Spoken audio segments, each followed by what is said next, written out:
to the lie that we do not know who Kamala is or what she stands for. This is someone who understands you, all of you, someone from a middle-class family raised mostly by her mom, like so many of us, leaning on her neighbors like we all do.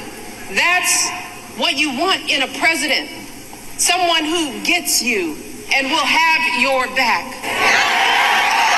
Take it from me. And I know good people. Kamala Harris is an extraordinary human being. She is an extraordinary candidate, and she will be an extraordinary president of the United States of America. Mark my words, because I don't lie. So Michigan, with all that being said, I got to ask myself, well, why on earth is this race even close? I lay awake at night wondering what in the world is going on. And it's clear to me that the question isn't whether Kamala is ready for this moment, because by every measure, she has demonstrated that she's ready. The real question is, as a country, are we ready for this moment? Are we willing to do what it takes to get her across the finish line, or are we going to let ourselves get distracted and fall for the scam? Are we going to lose sight of the dire consequences if we come up short? And right now, folks, I have to be honest, I'm not completely sure of the answers to those questions. Y'all give me great comfort in this arena. But this is a big country, and that's why all of my hope about Kamala is also accompanied by some genuine fear. Fear for our country, fear for our children, fear for what is coming our way if we forget the stakes in this election. And y'all, that's why I'm here today. And y'all know I hate politics. But I hate to see folks taken advantage of even more. So I wanted to do everything in my power to remind the country that I love, that there's too much we stand to lose if we get this one wrong.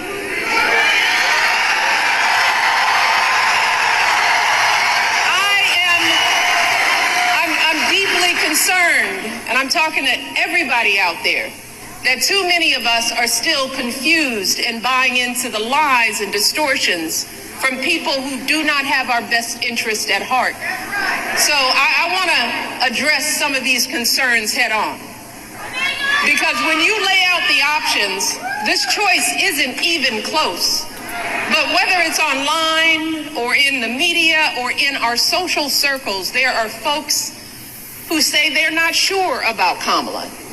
They accuse her of not providing enough policy detail. Some wonder, do we really know her? Is she too aggressive? Is she not aggressive enough?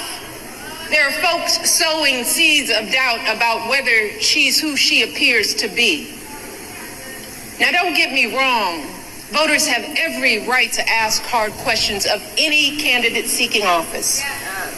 But can someone tell me why we are once again holding Kamala to a higher standard than her opponent?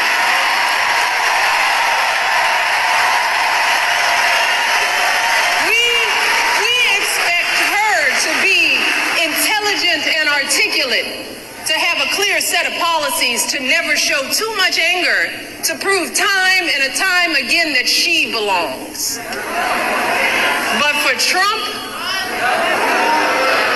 we expect nothing at all. No understanding of policy, no ability to put together a coherent argument, no honesty, no decency, no morals. Instead, too many people are willing to write off his childish, mean-spirited antics by saying, well, Trump's just being Trump. Rather than question his horrible behavior, some folks think he's funny. And if you remember, that's exactly how he got elected the first time. Folks gave him a pass and rolled the dice, betting that he couldn't possibly be that bad. And then there were those folks who didn't think it really mattered who the president was, if you can believe that. And still others who thought it'd be a good idea just to blow up our entire democracy. Let us not forget how badly that worked out for all of us. Let us not forget the incompetence and the corruption, the chaos that was the cornerstone of his entire 4 years in office. Let's start with the pandemic. Remember how woefully unprepared he was? How he was sowing seeds of fear and confusion, endangering lives with his lies and ignorance, denigrating the doctors and scientists trying to help us. You want to talk about plans? Well, my husband left him a very detailed pandemic plan.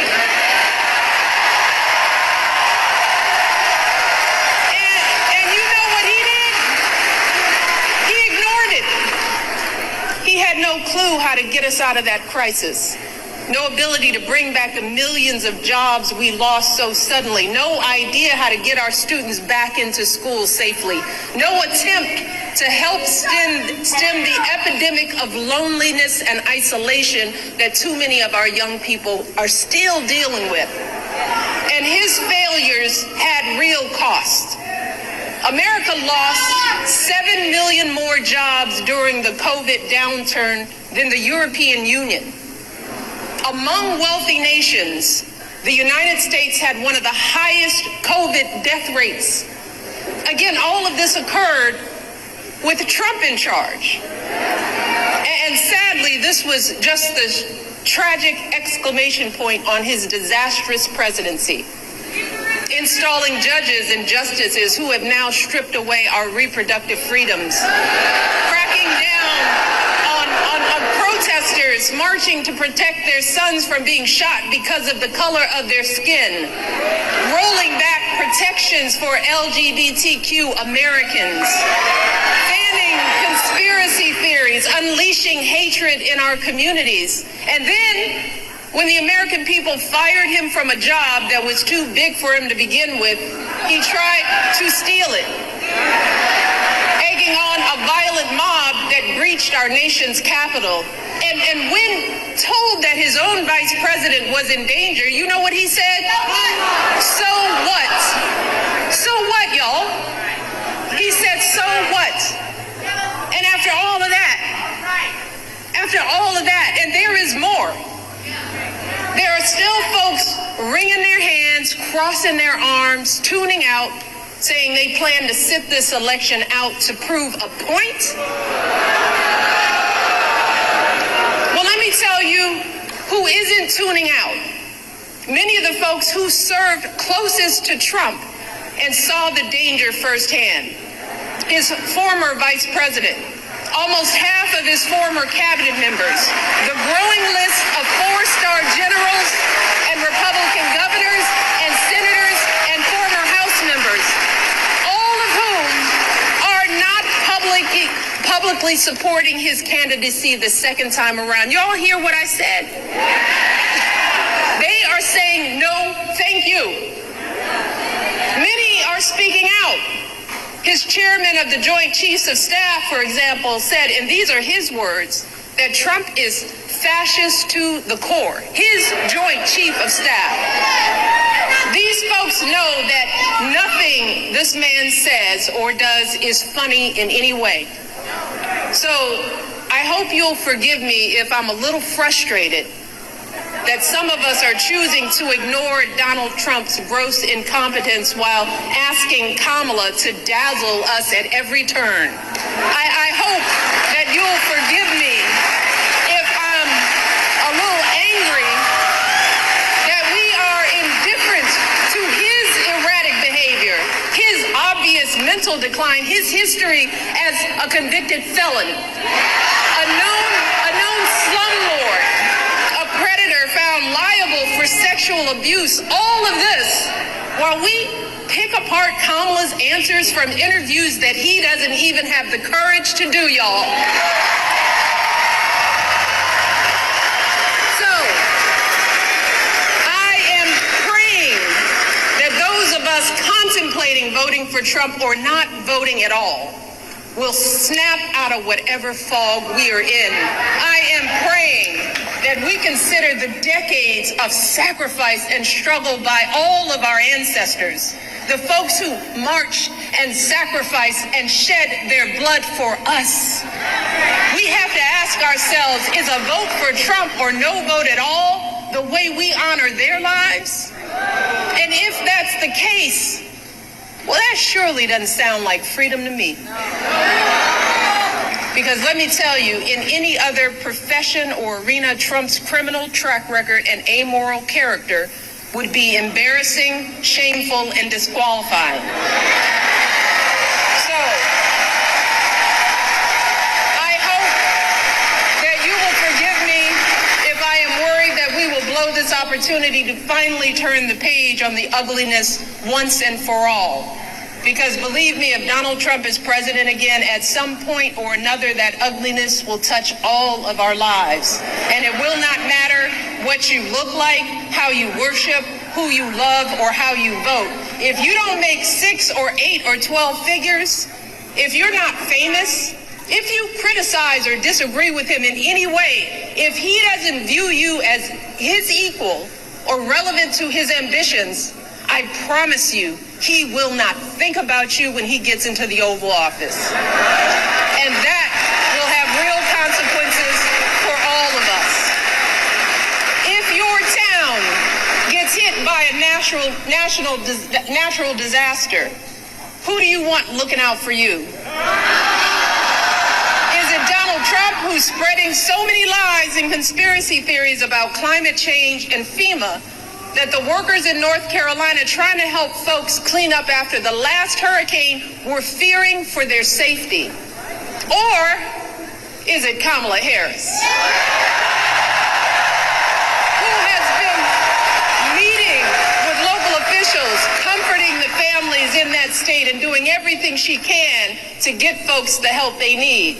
If you're saving up to buy a house or pay off student loans, if you're caring for your kids or your parents or both, if you are a farmer, a factory worker, a paralegal, anyone whose job may be changed or replaced by technology, who will actually be thinking about you? Is it Donald Trump, who's palling around with billionaires that want a puppet in the White House who will let him run unchecked? Or is it Kamala Harris, who has been fighting for working people her entire life? If you're one of our service members, our veterans, or military families, who is going to value your service and sacrifice? Is it Donald Trump, who has called those who gave their lives for our country suckers and losers? Or is it Kamala Harris, you will honor your commitment to the ideals we all share with every fiber in her being? And if you are a mother who has lost sleep worrying if your son could be the victim of a nightmare traffic stop gone bad, if you've ever been out there marching and weeping for justice, who do you think is going to have your back? Is it Donald Trump, who once took out a full-page ad to demonize innocent young black teenagers in New York City, who has dreamed openly about his own version of a purge, where in his words, he has said for one day, one real rough, nasty day, he says, he will allow cops to use violence indiscriminately, who I am sure has never spent a single second thinking about the lives on the other end of those batons? Or is it Kamala Harris, who understands the anguish in these interactions and has the experience that shows us that, yes, it is possible to keep our community safe and keep innocent people out of harm's way? And finally, y'all, who could possibly think that this man would care more about our men and boys more than Kamala Harris. And while we're at it, I want to think about who do you think possibly would care more about our reproductive health?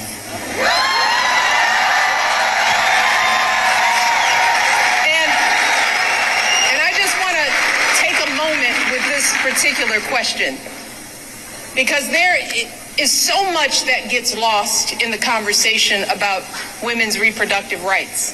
And I want the men in the arena to bear with me on this, because there's more at stake than just protecting a woman's choice to give birth. And sadly, we as women and girls have not been socialized to talk openly about our reproductive health. Thanks for watching. If you enjoyed the video, please give it a thumbs up, subscribe for more content, and leave a comment below. See you next time.